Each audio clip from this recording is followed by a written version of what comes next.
Good afternoon. I'm Anuj Mehrotra, Dean of the George Washington University School of Business, and it is my pleasure to welcome all of you to this episode of the George Talks Business Series.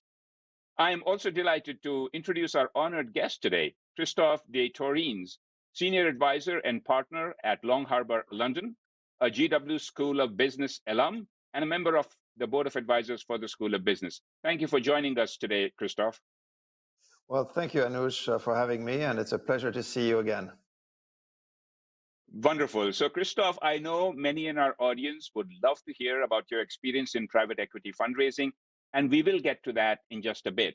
But I want to take you back to your time at GW and ask you the following question. Almost everybody I hear has some kind of only at GW experience. So I want you to share a memory or two from your GW experience that would stand out.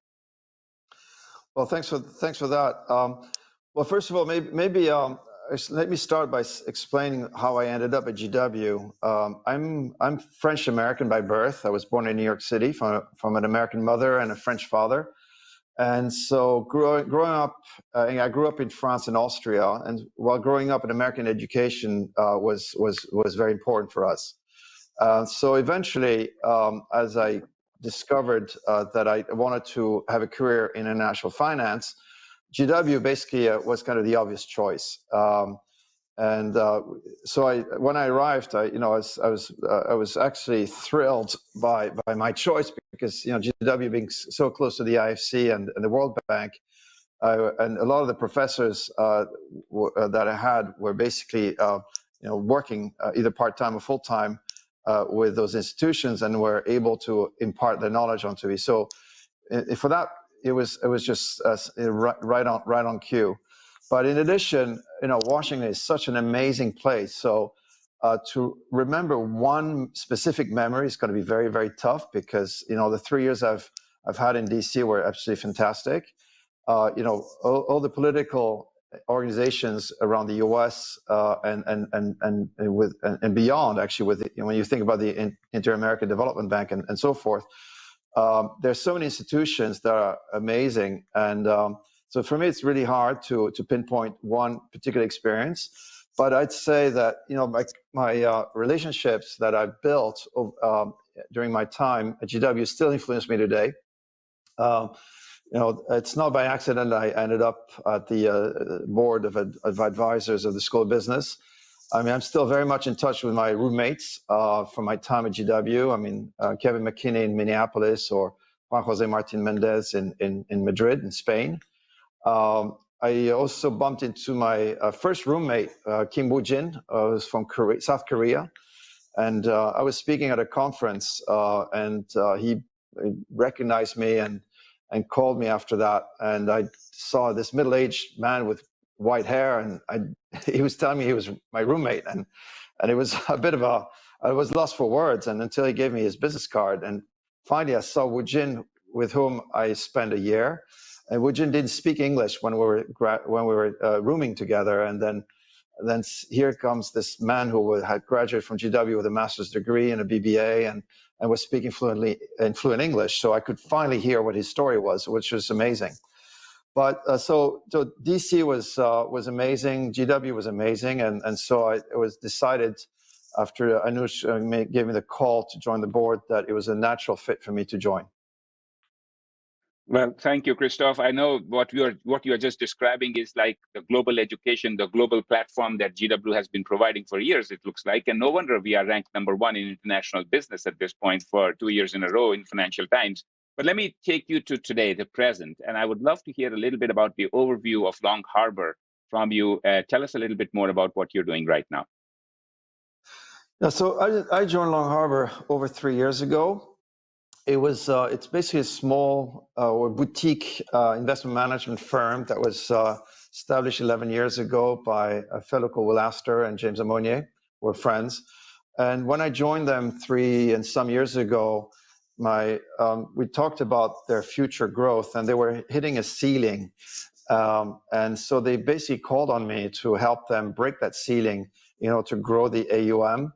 So I told them that, we will be going 4 or 5 times the AUM that they had then, and we're on our way to do that. So Long Harbour is specialist in hard assets, so in infrastructure and real estate.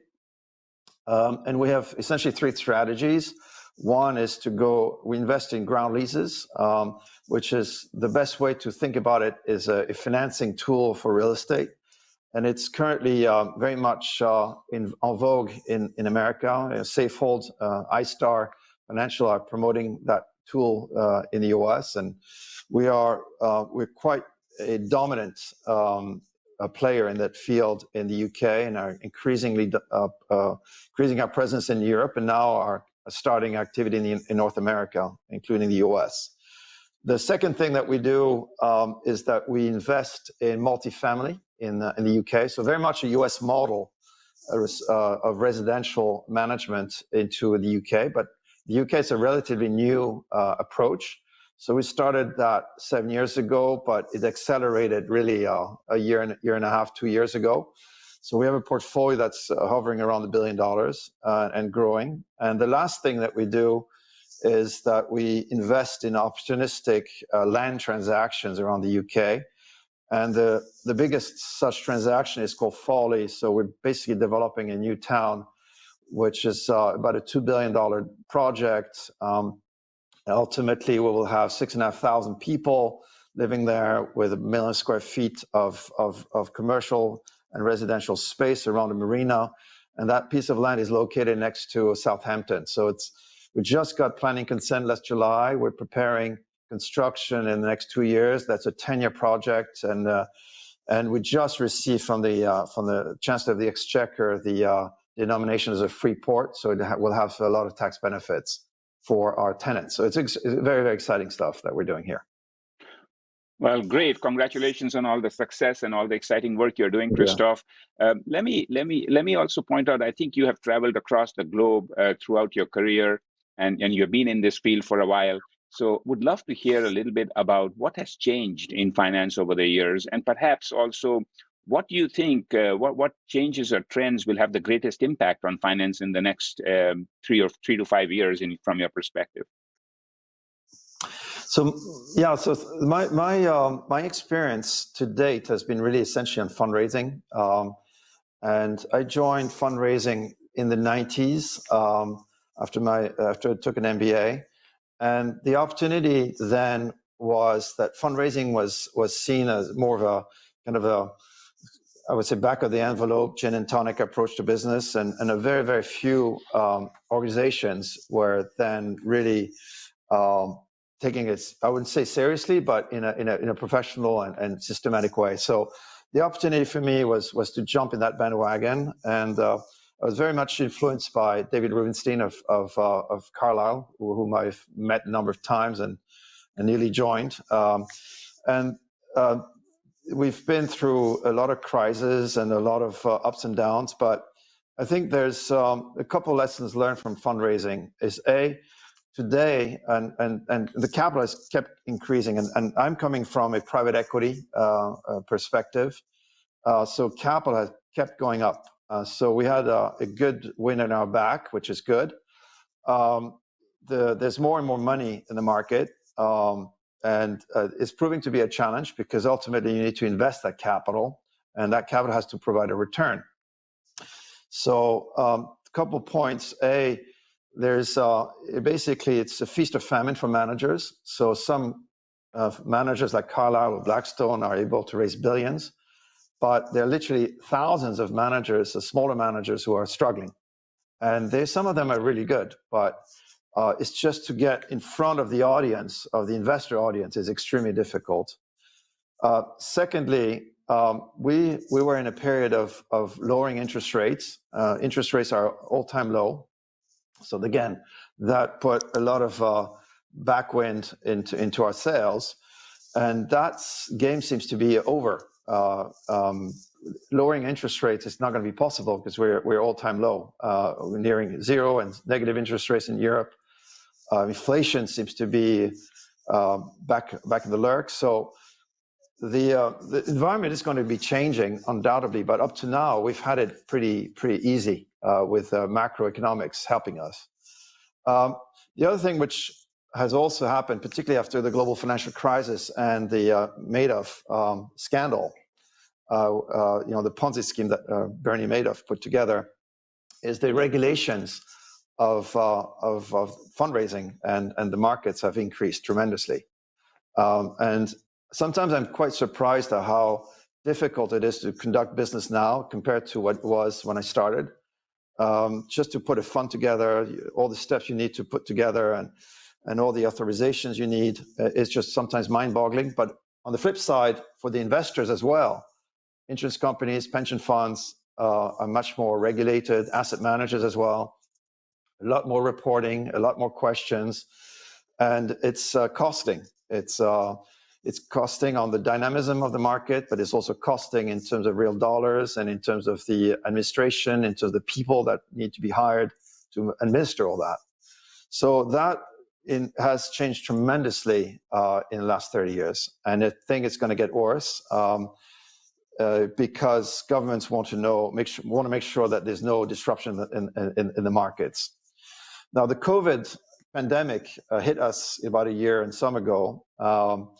And that has also proven to be an interesting dynamic in the sense that fundraising has nearly stopped for a while. It resumed through Zoom and Teams. And so the technology has helped us. But it's still a very human process. If you're going to entrust a manager with your money, and whether it's 10,000 or 10 billion, you still want to see the white of their eye. And so there's a very human process of getting to know your managers and the due diligence, and you also will want to check the investments, and particularly in real estate or in infrastructure, you will want to see those assets as well.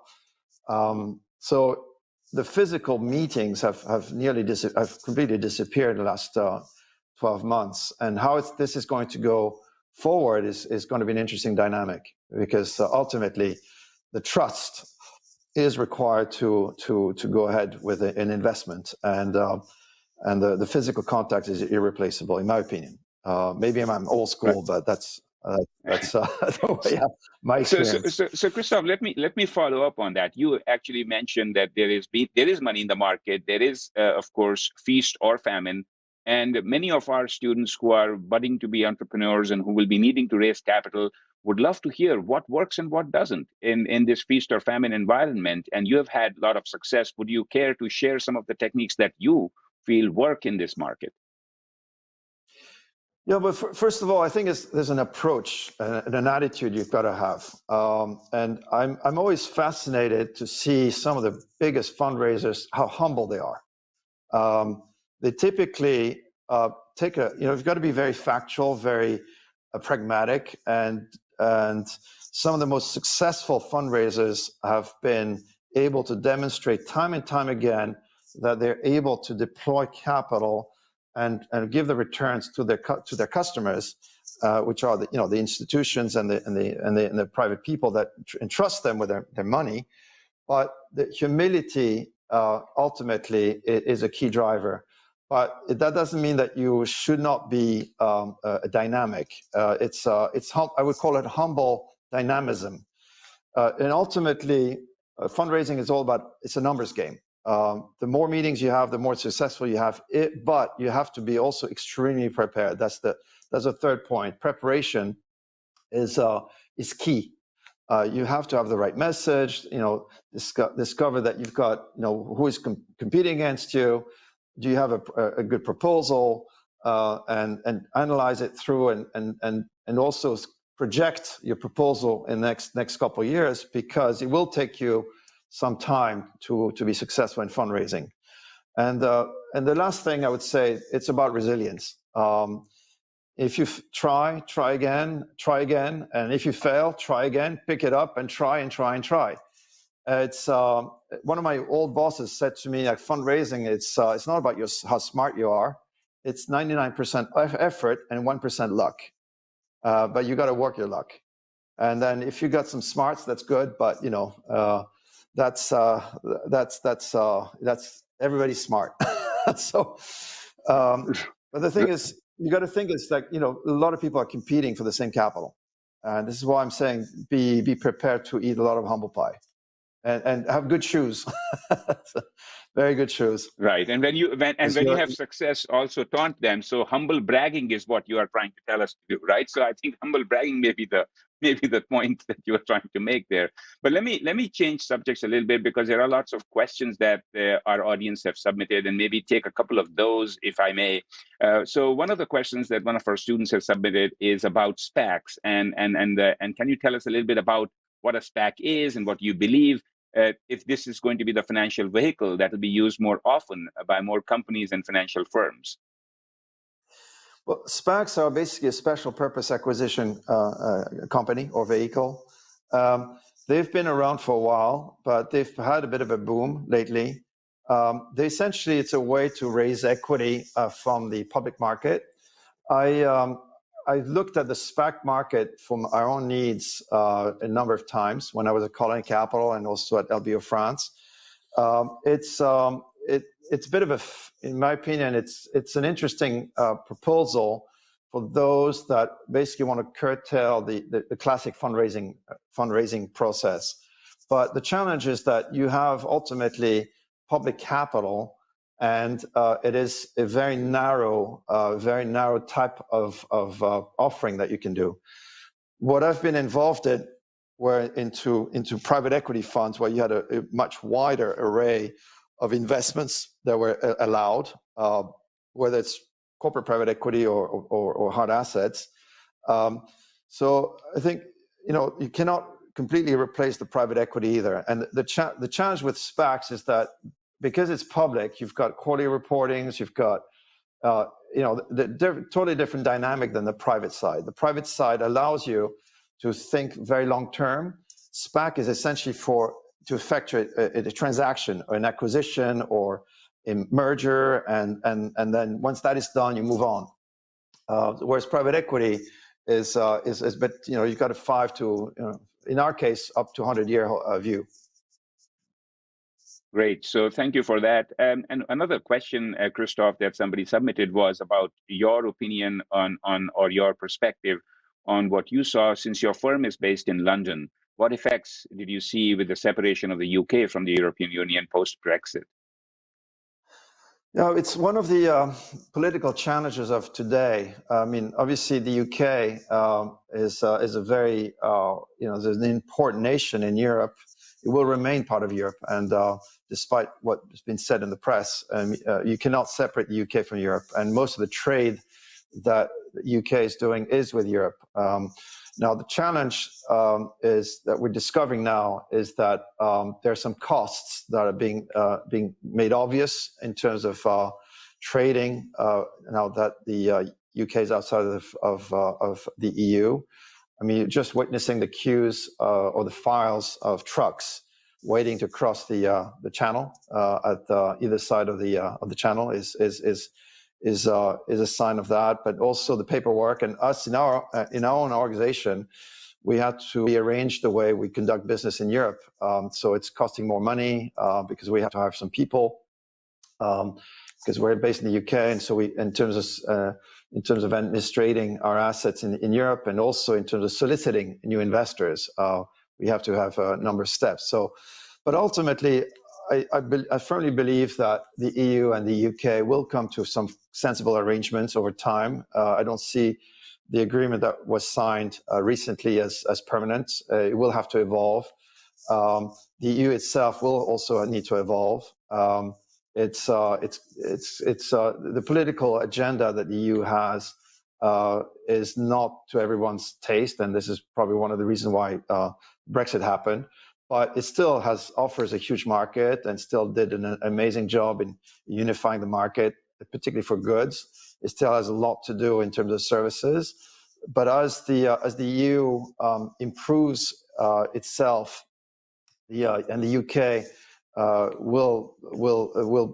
the EU will probably get closer, and the friction costs that we currently are living with the Brexit are probably going to hopefully disappear, because otherwise the UK it's going to be really tough for them. But equally, we have benefited at Long Harbour from the Brexit indirectly, because the response for Brexit is for the government, the UK, to establish these free ports, which are essentially not tax-free zone, but tax zones that with lower tax zones. And Foley, which is one of our projects, is one of the 10 free ports that's been not just nominated by the Chancellor of the Exchequer. So UK is, you can tell where the direction of the UK is going. It's going to be basically a tax. It's going to trade on its tax purpose, and the UK, the British economy is extremely resilient, is extremely innovative, and Britain has always been an amazing trading nation. So this will continue. Great. Thanks, Christophe, for that. And I'll change subjects just a little bit more because a lot of our students and overall the community is very interested in societal impacts of various aspects. And let me just bring in one of those is the ESG strategy for any firm.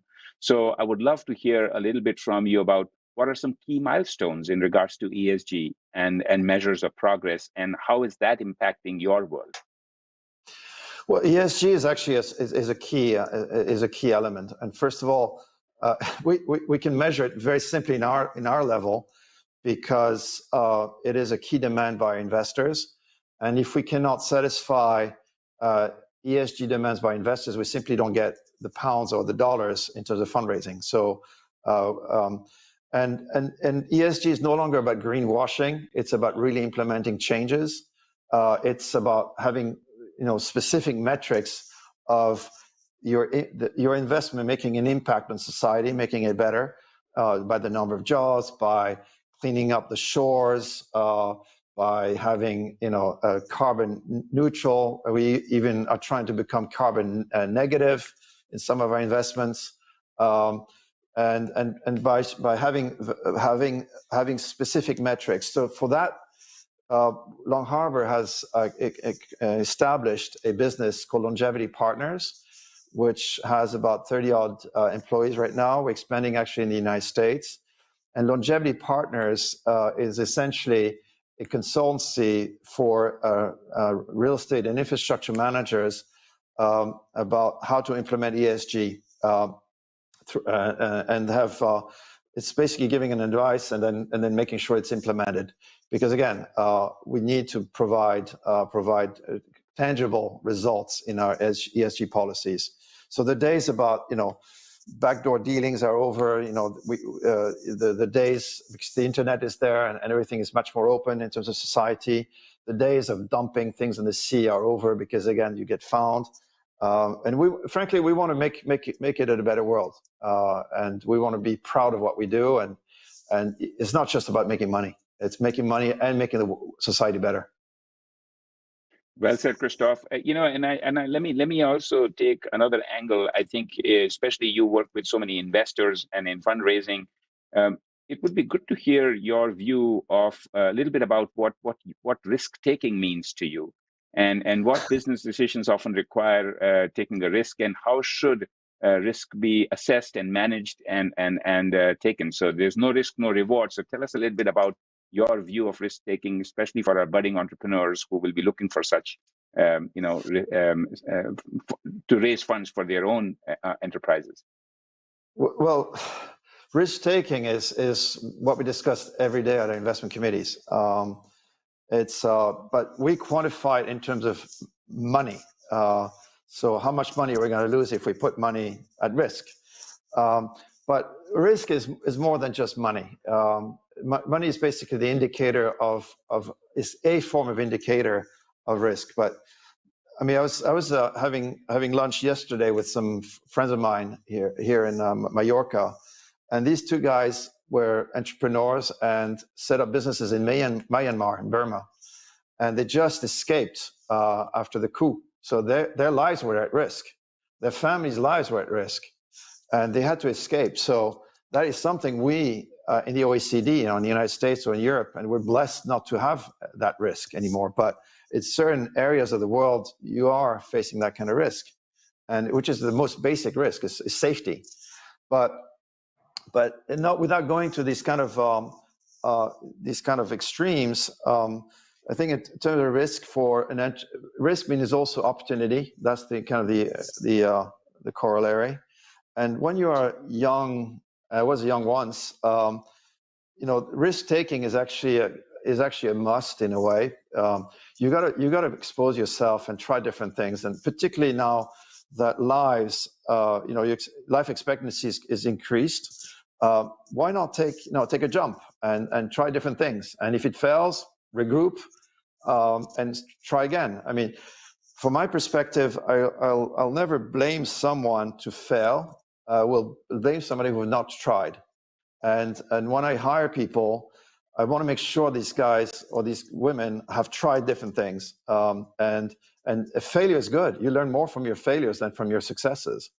There's some managers I interviewed in the past, and they were like so successful. I said to them, "Well, what's your failure?" And they couldn't tell me any failure. I'd say they couldn't manage. I fear they could manage the down risk. Because if once you've been exposed to failure, you know how to manage it, and you know how to explain to others what to pay attention for. Because ultimately, as a custodian of someone's money or someone's capital, someone's life, you got to be able to deliver the protection that the people that entrust their trust to you requires. And I think it's a very key message. Take risks. Don't hesitate. Yeah. Well, thank you, Christophe. This has been so much fun talking to you, but I want to ask you one last question before we go. I know we are on time almost. I know we are, of course, very grateful of your involvement with the board of advisors for the school and your contributions to the school. And I'm trying to get other alums also excited about giving back. So tell us a little bit about why you want to give back. What is it that is driving you? And of course, try and let's see if we can encourage other alums to find ways to give back to the school as well.